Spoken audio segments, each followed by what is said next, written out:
우리가 잘 아는 속담 중에 천리길도 한 걸음부터 라는 것도 있고, 우물에서 숭늉 찾기 뭐 이런 것도 있고요. 또 바늘 허리에 몸매어 쓴다라는 것도 있고요. 또는 첫 단추를 잘 껴야 된다 뭐 이런 속담들이 있는 것을 잘 아실 겁니다. 각 속담들이 다 모양은 다르지만 이 네 가지는 공통된 이야기를 담고 있습니다. 그것이 무엇이냐면은 과정의 중요성입니다.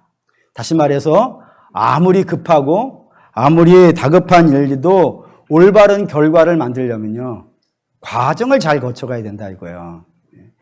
뭐로 가도 서울로 가면 된다라고 하는 생각으로 그냥 과정의 중요성을 무시한 채 자기 마음대로 가게 되어지면 결과가요, 전혀 예상하지 못하는 잘못된 결과로 나올 수 있기 때문에 뭔가 목적이 있이 일을 진행하려고 그런다면은 반드시 정당한 과정과 정당한 순서를 따라서 일이 진행되어져야 된다라는 겁니다. 그런데 안타깝게도 우리 사회는 이런 부분에 대해서 좀 약점이 있습니다. 왜냐하면 우리 빨리 해야 됐거든요.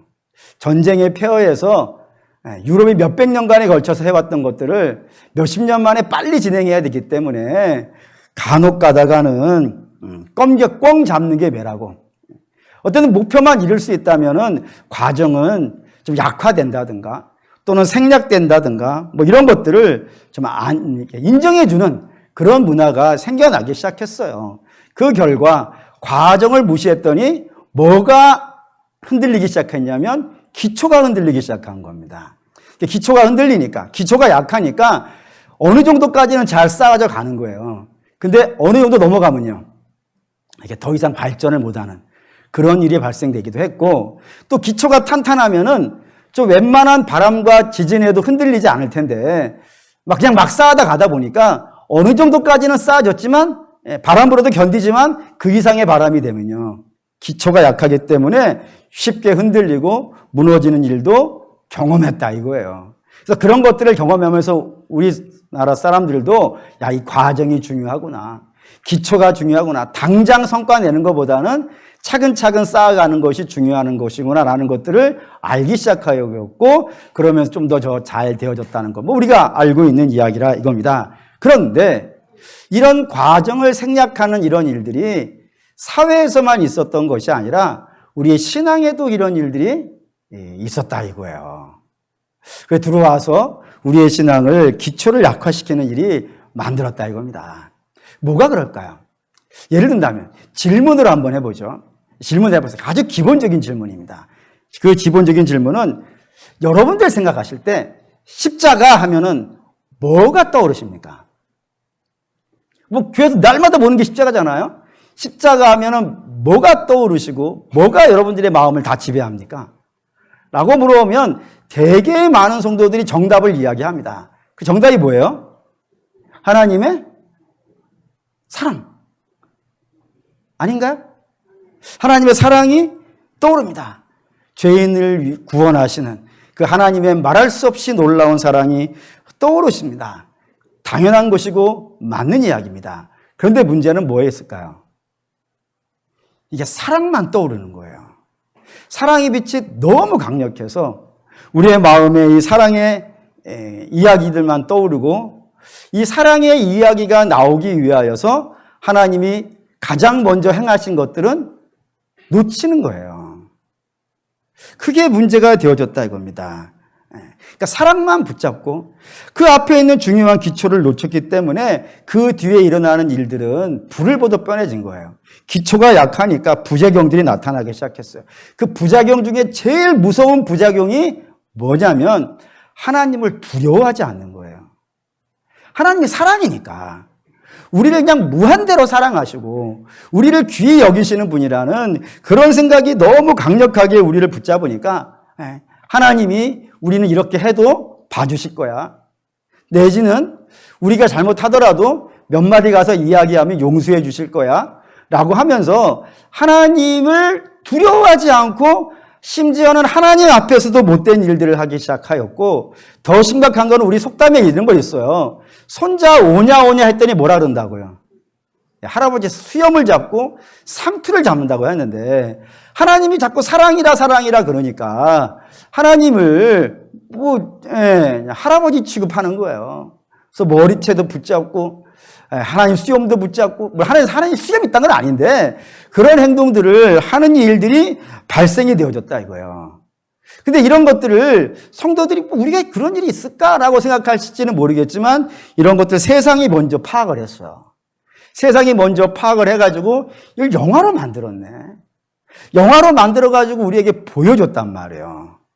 그래서 여러분, 이런 영화들 많이 있고, 저는 이런 영화를 많이 봤죠, 당연히. 많이 보면서 그 중에 기억나는 게 한 4편이 있어요. 그 중에 하나가 뭐냐면, 투캅스라는 영화인데, 거기 안성기 씨하고 박중훈 씨가 경찰로 등장하는데요. 거기에 안성기 씨가 비리 경찰이에요. 일주일 내내 나쁜 짓만 하는 거예요. 술집에 가서 술도 공짜로 먹고, 지나가는, 지금은 없지만 옛날에는 리어커에다가 테이프 팔았잖아요? 여러분들은 다 그때부터 블루레이 썼나? 테이프 팔았단 말이에요. 그 테이프 집에 가가지고, 얼마야, 그러면? 그냥 가져가세요. 그러면, 돈 줘야 되는데 하면서 그냥 간단 말이에요. 그런 일들이 일주일 내내 해요. 그리고 주일날 됐더니, 교회 가서, 아버지 용서해 주시옵소서 그러는 거예요. 그 쳐보고, 극장에서 보고 너무 놀랐어요. 갑자기 왜 하나님이 나오지? 아니, 영화에 하나님 나와야 될 이유가 하나도 없어요. 갑자기 하나님이 나오더니, 하나님 용서해 주십시오 그러는 거예요. 그래서, 저 사람이 회개했나 보다. 했더니 그 다음날요, 다시 리어커 터는 거예요. 그리고 다시 주일 맞이하고, 이런 식의 삶을 살더라. 아니, 영화에 그 내용 안 들어가도 된단 말이에요. 주제도 아니고 관심도 없어요. 근데 그거를 넣어놓고 우리 보고 보라 그러는 거예요. 이런 영화도 있었어요. 도가니는 잘 아시겠죠? 어린 여성들의 성을 착취하는 나쁜 사람이 하나가 등장하는데 교회의 중직이에요. 자기 하는 짓이 뭔지도 모르고 행해요. 아니, 악하다는 걸 알고 행하는 것 같아요. 그런 일도 있어요. 그리고 또 하나는 밀양이라는 영화도 여러분 많이 보셨을 거예요. 그 골목에서 늘 만나던 그 착한 기독교인, 그 사람이 그 여주인공의 아이를 납치해서 죽여요. 그리고 감옥에 갔죠, 당연히. 감옥에 가서 어떻게 면회하러 갔는데 그 살인범이 뭐라 그래요? 나 하나님께 회개했다고. 하나님 나 용서하셨다고. 그래서 마음 편하다고. 여주인공 돌아버리는 거예요. 나는 아직 해결이 안 되는데, 나는 그거 해결하려고 지금 몸부림치고 있는데, 저 사람은 말 몇 마디에 저렇게 마음이 편해진다 그러니 이게 어떻게 되는 일인가라고 하면서 막 울부짖는 장면이 등장한다 이겁니다. 여러분, 이 이야기에 중요한 내용이 있어요. 이게 뭐냐면, 세상 사람들이 바라보는 기독교인, 어떤 모습이냐면 겉으로 볼 때는 거룩하다 이거예요. 그런데 실상은요, 악하기 이지 없다 이겁니다. 그런데 악한 것도 심각하지만 더 심각한 것은 말 몇 마디로 죄책감마저도 벗어버리더라 이거예요. 그 뻔뻔하다는 얘기지. 그런 모습으로 살아가는 것이 의냐라고 물어보는 거지, 이 영화대에 나오는 공통적인 특징이라 이겁니다. 여러분, 세상이 우리의 신앙을 이렇게 바라보고 있으니 교회와 기독교인들의 세상에서의 영향력이 있겠어요? 없죠. 당연히 그러니 이런 영화도 있었어요. 여주인공이 감옥에서 나왔는데 한 교회의 중직이죠. 가가지고 두부를 하나 주면서 다시는 죄 짓지 말라고 얘기했더니 그 여배우가 유명한 말을 하더랍니다. 뭐라고 했냐면, 너나 잘하세요. 친절한 금자씨라는 영화인데, 거기에 거기에 나와야 돼. 제가 볼 때는 영화에 그런 내용들이 들어갈 이유가 하나도 없는데도 불구하고 그런 것들을 쓰면서 우리에게 말하더라 이겁니다. 그게 세상 사람들의 눈에 비춰진 기독교의 모습이라 이거예요. 그럼 이제 우리는 진지하게 질문해 보게 된다 이겁니다. 왜 세상 사람들의 눈에는 기독교인과 교회가 저런 식으로 비춰지게 되었을까? 답은 그렇습니다. 우리가 십자가에 대해서 편협한 생각으로 보기 때문에. 뭐에 대한 편협함이냐면은 십자가를 오직 하나님의 사랑으로만 보기 때문에. 그것이 원인이라는 생각이 들어간다 이겁니다. 근데 여러분, 분명히 기억하셔야 되는 것은 십자가는 분명히 하나님의 사랑입니다. 그런데 하나님의 사랑만 거기에 있는 것은 아닙니다. 하나님의 사랑이 나오기 위해서 첫 번째 단추가 등장하고, 천리길 중에 첫걸음이 등장하고, 실을 바늘 귀에 꽂아야 되는 첫 번째 이야기가 여기에 등장한다 이겁니다. 그게 뭘까요? 그게 3장 25절입니다. 3장 25절 읽을게요. 이 예수를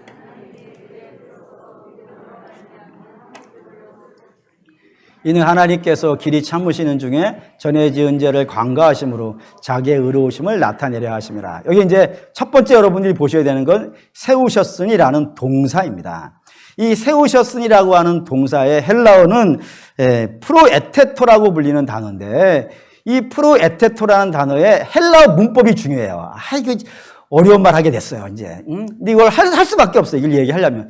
프로에테토라고 하는 단어의 문법이 뭐냐면은 부정, 과거, 중간태예요. 하나도 모르겠어. 부정도 모르겠고, 과거는 알겠네. 과거는 알겠고, 중간태는 더 모르겠어요. 근데 이거를 설명을 해야 돼요. 어차피 이걸 설명해야 되기 때문에 이걸 갖고 왔어요. 이 중간태라고 하는 문법은 우리나라의 문법에는 없어요. 우리나라는 그냥 능동태, 수동태 이렇게만 있어요. 그래서, 그게 당연히 이제 동사니까 동사에는 그 앞에 뭐가 있겠어요? 저 동작을 하는 주어가 있겠죠. 그러니까 세우셨으니의 주어는 누구겠어요? 하나님이에요. 그러니까 하나님이 세우신 거예요. 그래서 이거를 능동태로 쓰면 이렇게 돼요. 하나님이 세우셨다라고요. 근데 이거를 수동태로 쓰면 하나님이 세워지셨다 이렇게 되겠죠.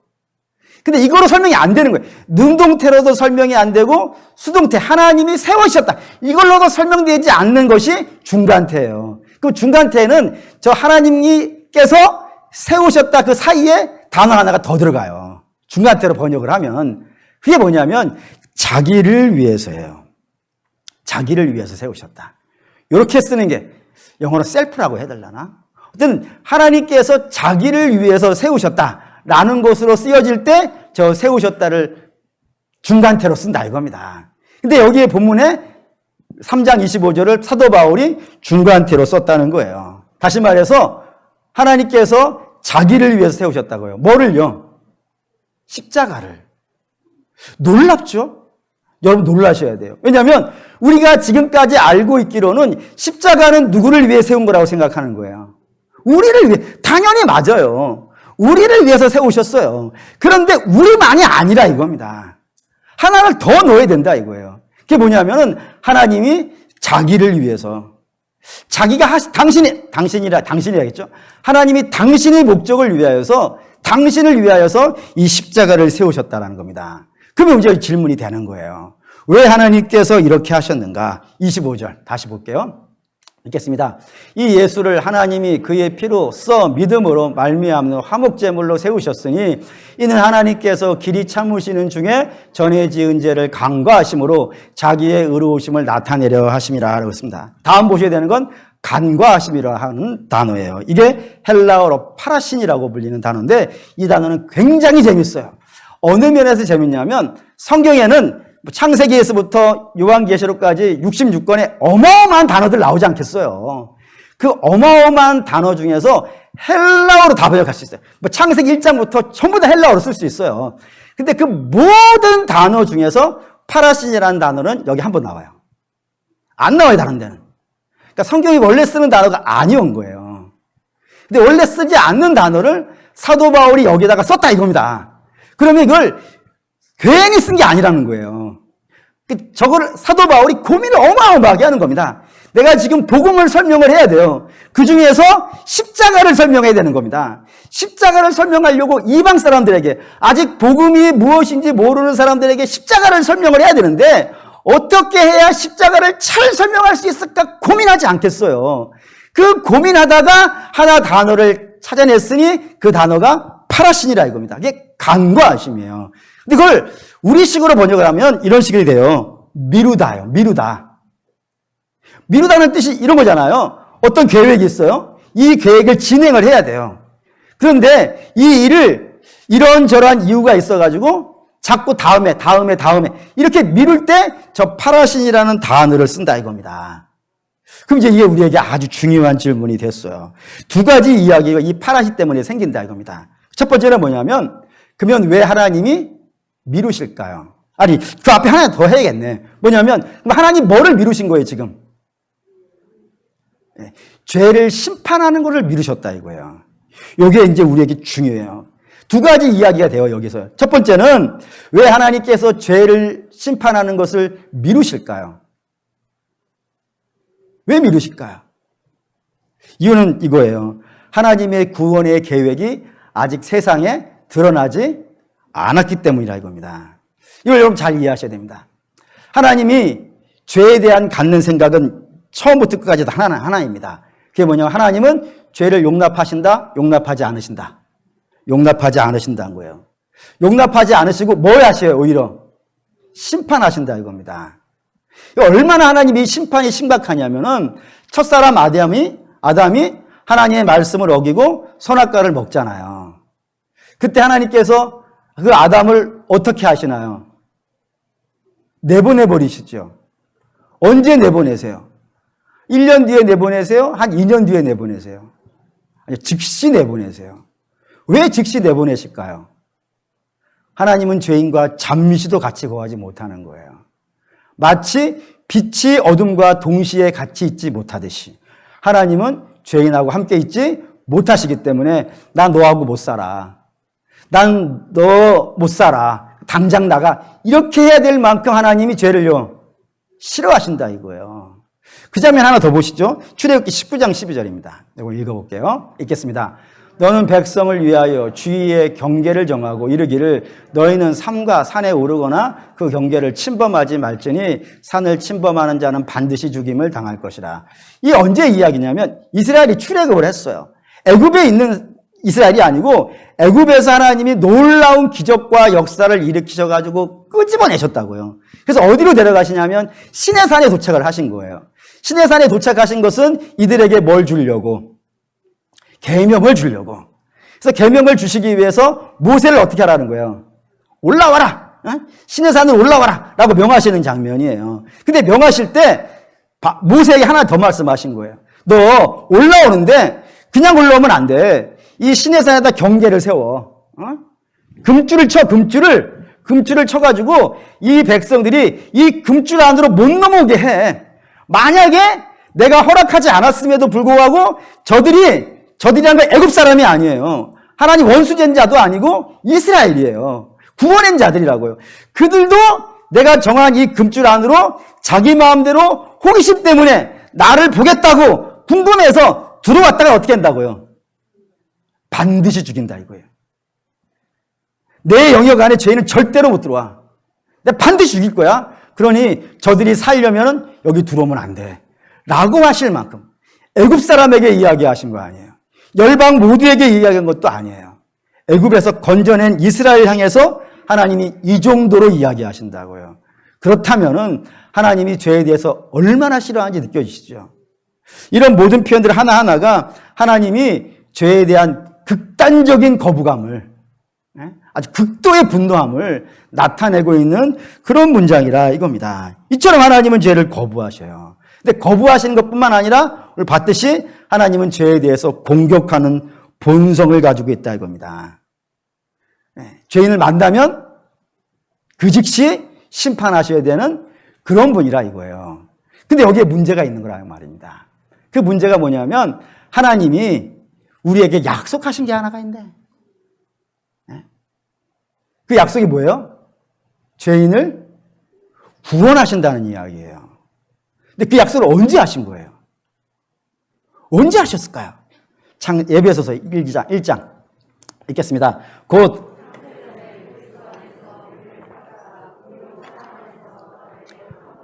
힘있게 하시려고 그 기쁘신 뜻대로 우리를 예정하사 예수 그리스도로 말미암아 자기의 아들들이 되게 하셨으니 이는 그가 사랑하시는 자 안에서 우리에게 거저 주시는 바 그의 은혜의 영광을 찬송하게 하려 하심이라. 하나님이 죄인을 구원하시는 계획을 언제 세우셨다고요?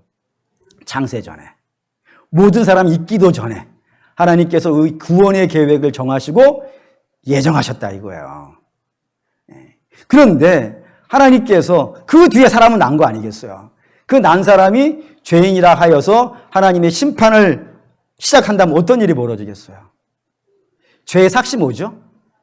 사망이에요. 죄의 삭은 5년 징역형이 아니에요. 죄의 삭은 10년 유기징역도 아니에요. 죄의 삭은 무기징역도 아니에요. 죄의 삭은 하나님의 법에 딱 하나밖에 없어요. 그게 뭐라고요? 사망이라고. 그러니까 하나님이 죄인을 심판하신다 그러면은 사망을 시켜야 된단 말이에요.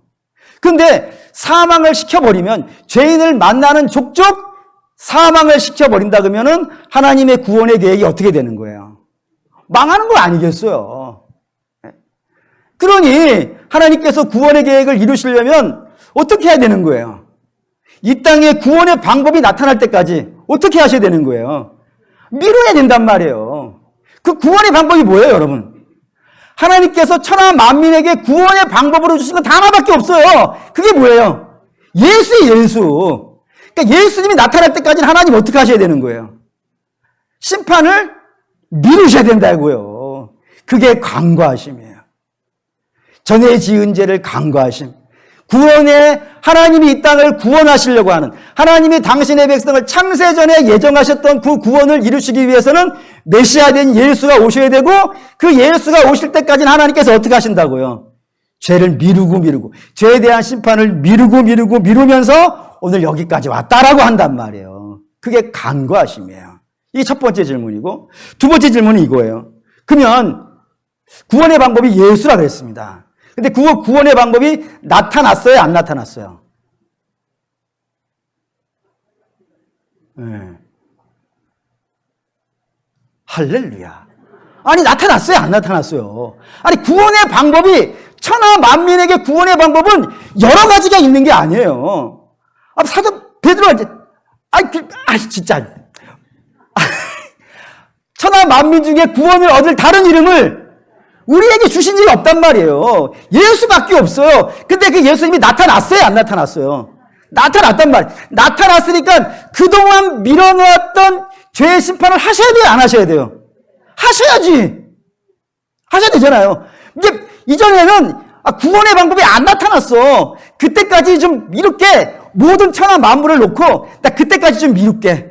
하나님 왜 심판을 안 하세요? 좀만 기다려. 내가 때가 되면 할 거야. 라고 밀었단 말이에요. 예수 나타날 때까지는.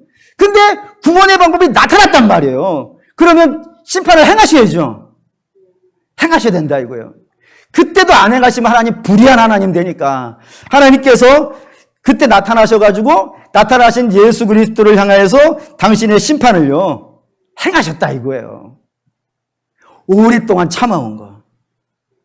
여러분 오랫동안 참아온 것, 이전에 지었던, 그래서 미뤄왔던 그 죄를 한꺼번에 쏟아부으시니까 그 심판이 어떻겠어요? 혹시 여러분 그런 거 안 해보셨습니까? 여러분 집에 애들 있죠? 애들 중에는 말을 잘 듣는 애들도 있지만 대개는 말을 안 들어요. 대개는 말을 안 듣는데 이걸 오늘 잡아야겠어. 근데 잡으려고 했더니 마음이 아파. 그럼 어떻게 해요? 이번에 참아. 용서하는 게 아니에요. 내 이번엔 참어. 응? 다음에 걸리면 내가 작사를 낼 거야. 이러죠? 겉으로는 안 하고 속으로만. 응? 그 다음에 또 걸렸어요. 근데 또 마음이 아프네. 그럼 어떻게 해요? 한 번만 더 참자. 네? 그래가지고 한 달 참았어. 한 달 참았어. 근데 더 이상 안 되겠어. 뚜껑이 열렸어. 그럼 이제 화를 쏟아내죠. 어디서부터 쏟아내요? 너 그때 한 달 전에 여기서부터 걸리잖아요. 나 한 달 전에 이거 걸렸어. 이번도 걸렸어. 내가 너무너무 오래 참아왔어. 오늘은 좀 죽자. 하잖아요. 저만 그랬나요? 다르잖아요. 우리가 한 달 참아도 그 정도인데 하나님은 지금까지 참아온 거예요. 그 죄를 미뤄오신 거예요. 심판을. 그거를 하나님은 죄가 없이 하시는 분이 아니라니까요. 그 죄를 쌓았단 말이에요. 그거를 한꺼번에 쏟아내는 거예요. 누구한테? 아들한테요. 그럼 얼마나 쏟아내셨을까? 왜 예수님이 십자가 위에서 엘리 라마 사박다니, 예수님이 평소에 하는 모양이 말이 아니잖아요. 막 울부짖으면서 하시는 이야기잖아요. 그런 이야기를 쏟아내셔야 되는지 감이 오셔야 돼요. 하나님께서 그 아들에게 당신이 지금까지 쌓아왔던 모든 진노를 하나도 남김없이 다 쏟아부은 거예요. 얼마나 지독하게 쏟아부었는지 모른다 이 말입니다. 그럼 왜 그랬을까요? 왜 그렇게 무섭게 쏟아내셨을까요? 베드로전서 1장 20-10절에 이런 말씀이 있어요. 읽어보겠습니다. 이 구원에 대하여는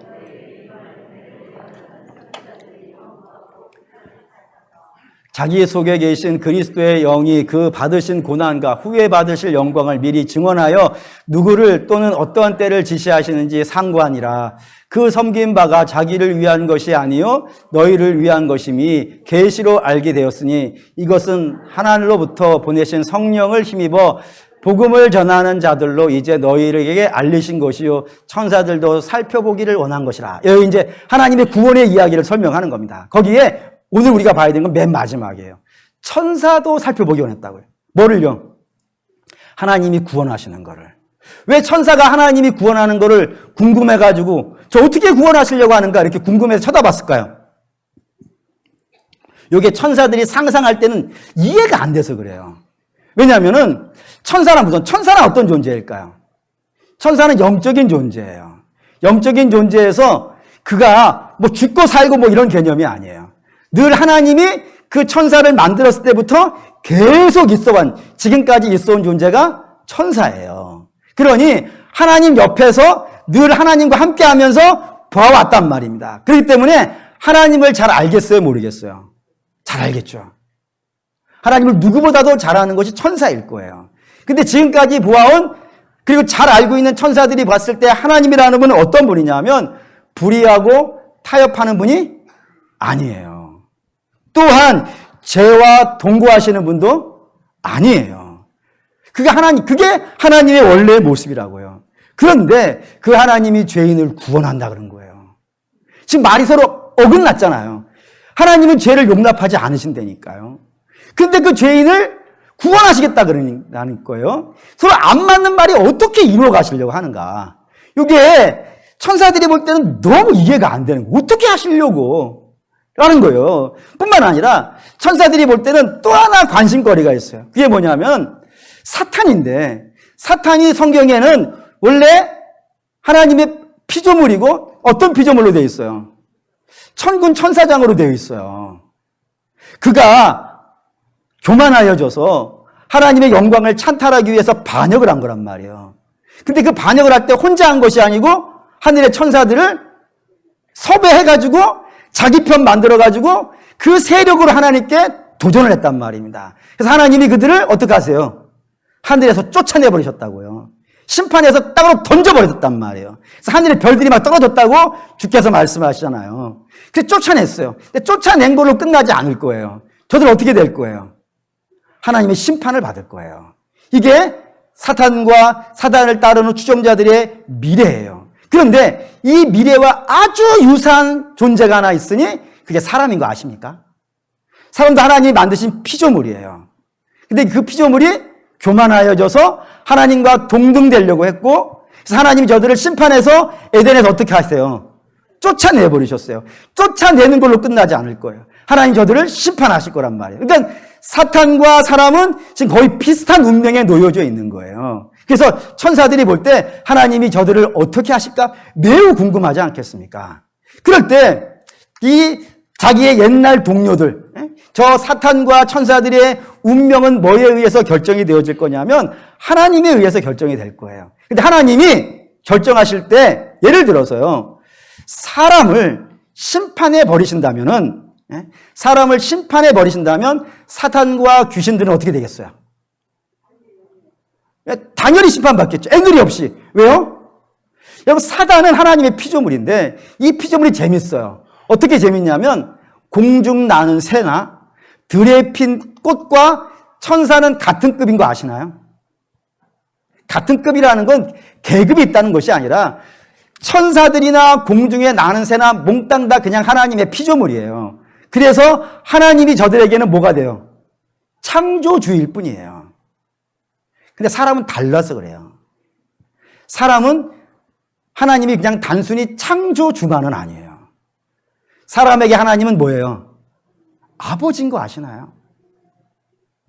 주께서 말씀하셨어요. 공중 나는 새를 먹이신다. 들에 핀 꽃도 입히신다. 하늘에 계신 너희 아버지가 저들도 먹이시는데 너희는 어찌 안 먹이시겠냐. 이렇게 말씀하신 거 기억나시죠? 그때 공중 나는 새의 아버지라고 안 하셨어요, 하나님을.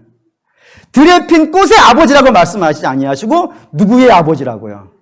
너희의 아버지라고요. 다시 말하면 사람은 하나님의 피조물인 것과 동시에 하나님과 인격적인 교제를 나누는 유일한 피조물이에요.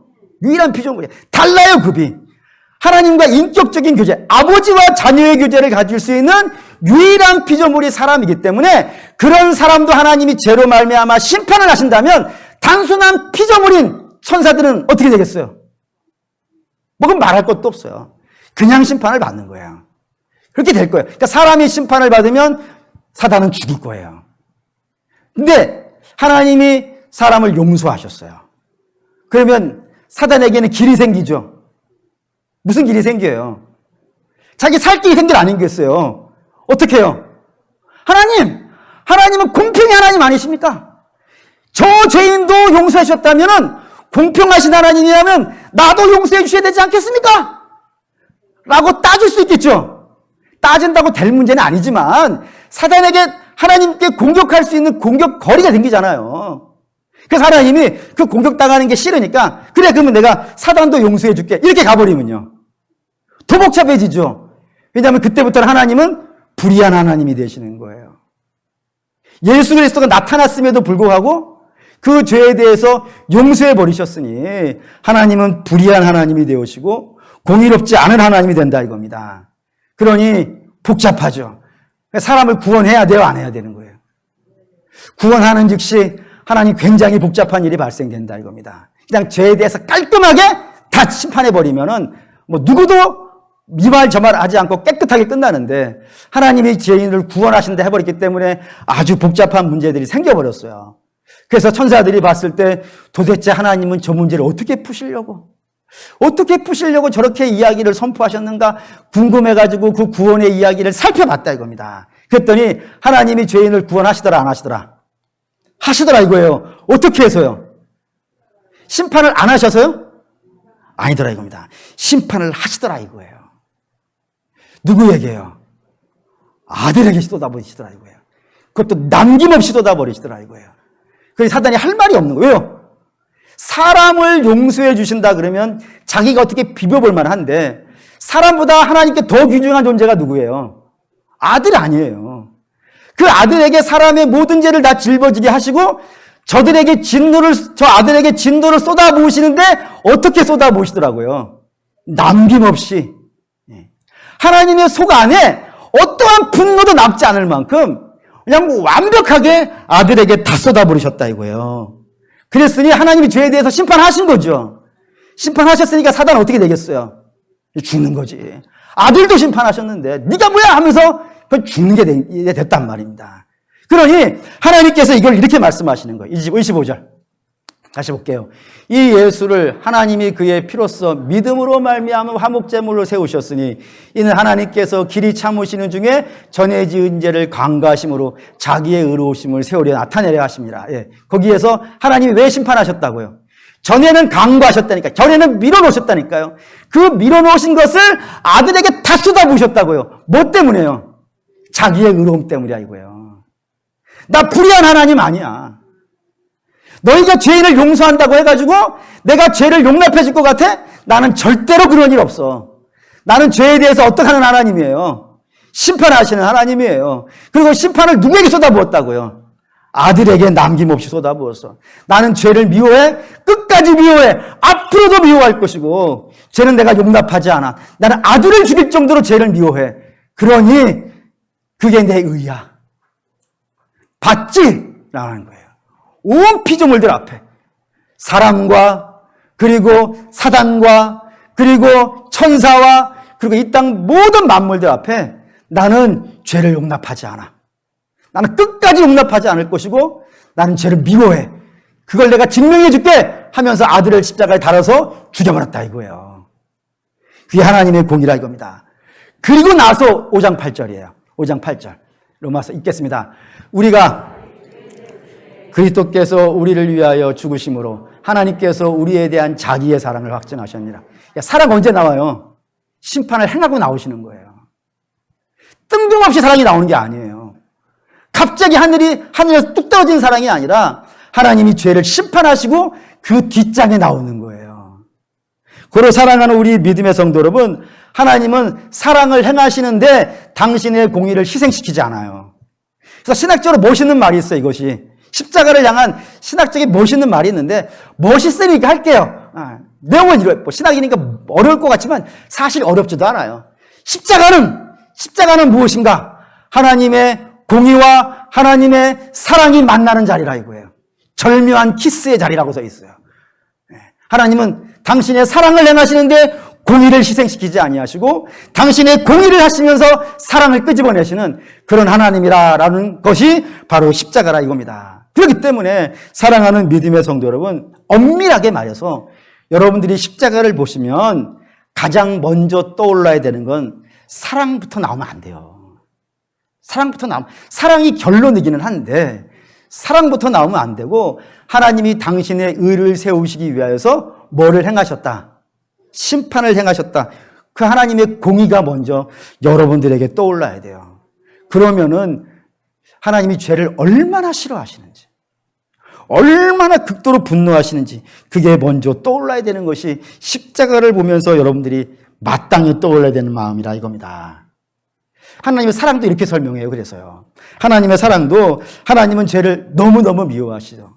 심판하셔야 되지만 아직 구원의 방편이 이 땅에 안 나타나셨기 때문에 그 죄를 미루셨다가 아들이 나타났을 때, 구원의 방법이 이 땅에 나타났을 때 하나님이 그 진노를 그 아들에게 다 쏟아붓고 남김없이 쏟아붓고 그 마음을 깨끗하게 하신 다음에 우리를 사랑하기 시작하셨다. 이런 거로 여러분 하나님의 사랑도 설명이 되어지더라 이겁니다. 고로 사랑하는 믿음의 성도 여러분, 하나님은 죄를 오냐오냐 하시는 분이 절대로 아닙니다. 그래서 사도 바울은 이걸 알기 때문에 이렇게 선포해요. 빌립보서 2장 12절입니다. 읽죠. 그러므로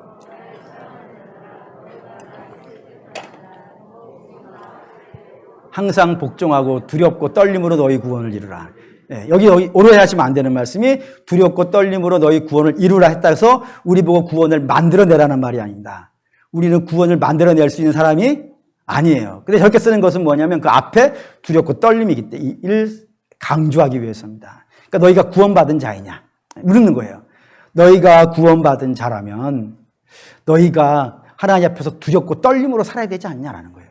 왜죠? 구원받은 자는 뭘 본 자예요? 십자가를 봤다 이거예요. 아닙니까? 십자가를 안 보고 구원받는 길이 있습니까?